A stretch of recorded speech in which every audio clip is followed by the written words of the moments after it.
Hi, welcome to my video. My name is Dan and I hope you're here to have a great time. How's everyone been doing? Hope you're fine. Such a long time, I know. I decided to film again. I have filmed a couple of videos, like a couple of times. I think two videos, but I never I never finished editing them and but I'm excited about this one. I like this one. So yes. Today I'm going to be talking about a new Netflix comedy show from Argentina that you have to see. Seriously, it's hilarious. It's one of the funniest things I have seen in a while. I'm not kidding. It's called Community Squad or División Palermo in Spanish, which is obviously the original language. It's fantastic. I'm not seriously. It's so funny, and it's also a thing interesting in a way that because it deals a bit with the whole forced inclusion thing, but like when it's actually forced inclusion, like this show is what forced inclusion would actually be, but in a nice, good way. The show is about an inclusive urban guard created by the police to give a better look to the armed forces and the police department. That ends up facing up with a big, strange criminal band and discover something like corruption, deep corruption in the police. Um, it's hilarious.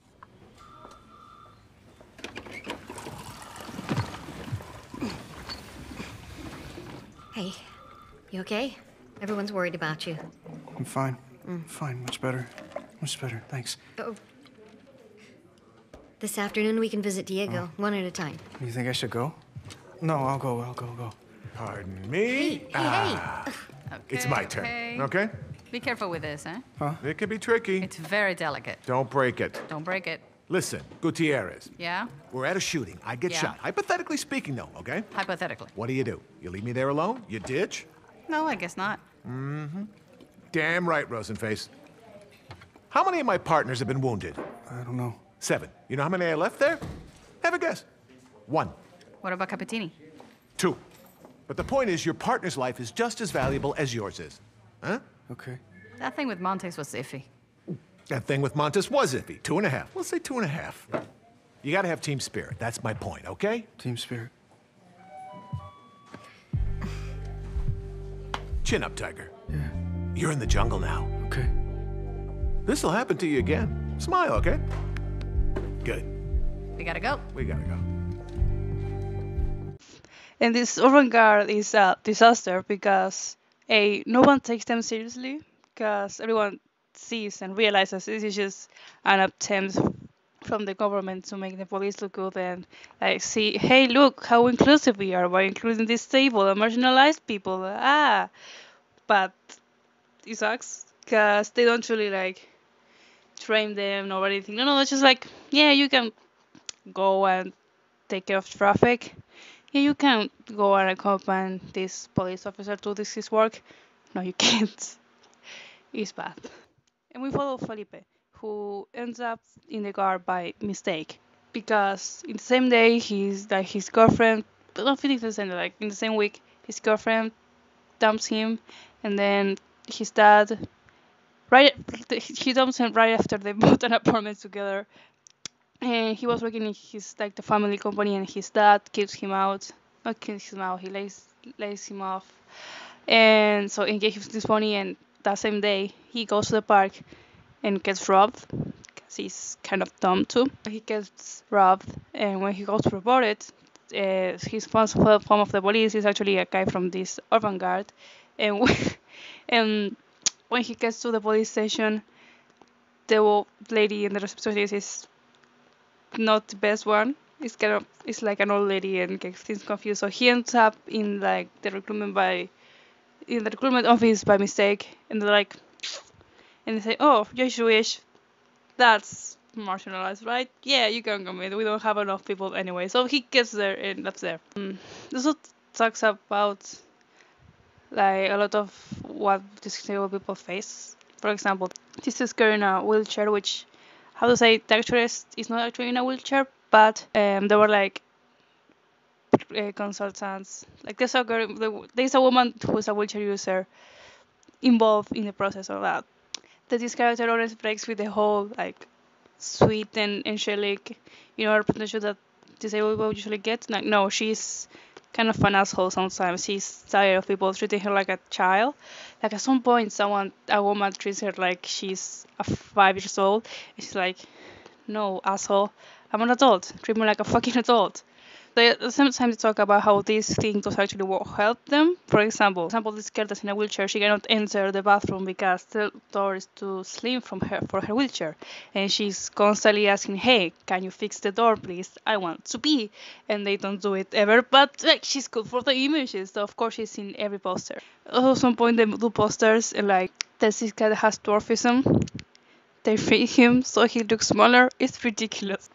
And so, that's what I mean when I say that this is all about forced inclusion, but like what forced inclusion actually is. Because forced inclusion is not, oh, there's a black character in a TV show. No, there isn't white people. No. Forced inclusion is if like this, in this show, the police is forced including these people because they're not clearly not qualified for the job, not because they're disabled or part of a minority, because they never trained them. They don't actually like. They just want to give them. They should want the squad to give the police a good image, but they don't actually care about them. And all this while keeping the police about look like everyone in the police department is bad. It's horrible. At some point you see a cop like doing coke and all that. Like he's with the criminals. I swear, this show is hilarious. You have to see it. And I think the best part is inspired by a real thing.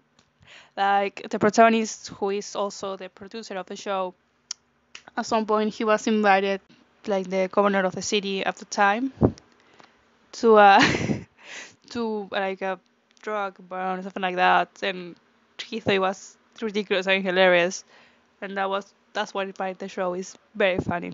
I also like that the show shows these people being people. For example, Felipe, the protagonist, and Sofia, who's like in a wheelchair, have a relationship. And like at some point he Googles how to have sex with a girl in a wheelchair because he doesn't know. But like those are people. They have sex. They do these kind of things, So yes, I think it's a very good show. You should watch it. It's hilarious. Seriously. It's so funny. I at first I didn't I was skeptic, but I promise you it's hilarious. You should really, really watch it. So yeah, this is the end of the video. I don't know if I did a good show of this or not. I am rusty and I didn't really take any notes. I'm just talking out of my brain. The only thing I had written was the description of the show. And I also watched it a month ago. I don't remember what happens because it's kind of short. It has I think 9 episodes, 8. Classic Netflix short show. It was hilarious, so it's engraved in my brain. I started watching it once. That's also a good thing. Like sometimes there are shows that I watch them and I don't know what happened the next day after watching them, but this show is like I remember everything that happened because it's very good. It's hilarious. That's all. I hope you liked the video. I hope I convinced you to watch the show. You should definitely watch it. I guess I'll see you next time. Not sure when that will be. I hope you liked the video. If you enjoy, you can comment, like, and subscribe as always. All my social media will be in the description. But yeah, I'll see you next time. 3 times. Bye.